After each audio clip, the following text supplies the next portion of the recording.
right, pigeon pose, really great for the hips and the lower back. If you sit on your tails all day at work, this is a really great posture to set yourself up into, whether it be before your work day or after your work day. So items that you'll need are 2 cork blocks and 2 foam blocks.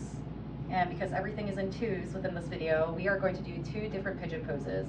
One is going to be more of an upright pigeon, and the second one is going to be more of a reclined pigeon.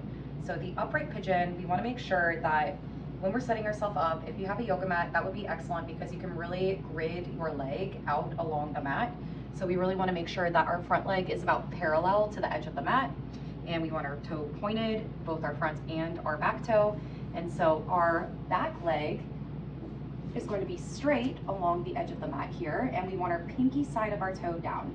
Now when we're getting into this posture, we see a lot of people kind of going down like this and going down, and it's getting really swampy, but we want a nice structured position here. So we are going to start in the upright pigeon, in which we want this yoga block under our perineum, which means under our pelvis, and we want to sit on it just like a bike.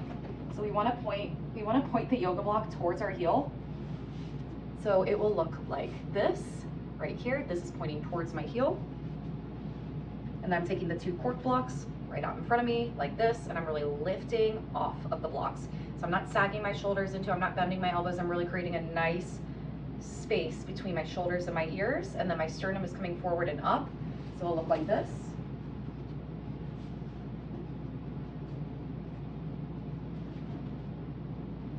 And when we're doing, we don't want to imagine that we're arching from the lower back. We want to envision that our chest or our sternum is coming forward and up.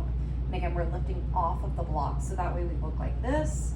Another common mistake is the knee is pointed directly like this. We really want to make sure that, again, our leg is to the edge of the mat. Really try to like position your leg just like so.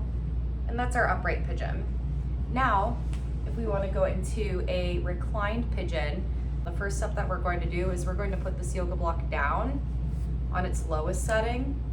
And then we are going to take these 2 cork blocks and put them under our armpits on its high setting and angle them just like so, like that.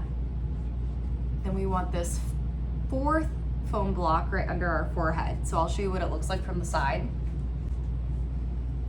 And this is just getting deeper into the pose here. So if you have tight outer hips, this is really going to target that front hip and maybe even the back hip flexor. So here we go. And then once we're settled in this pose with our angled blocks from our angled armpits to our angled forehead right here, scoot back a little bit. We want to reach our arms out into a Y, and this just takes all of the muscles out of the pose. So that way you can really focus on your breath, lengthening your inhales and your exhales, taking a pause in between your inhales and your exhales. And there we have it. Our 2 pigeon poses, y'all.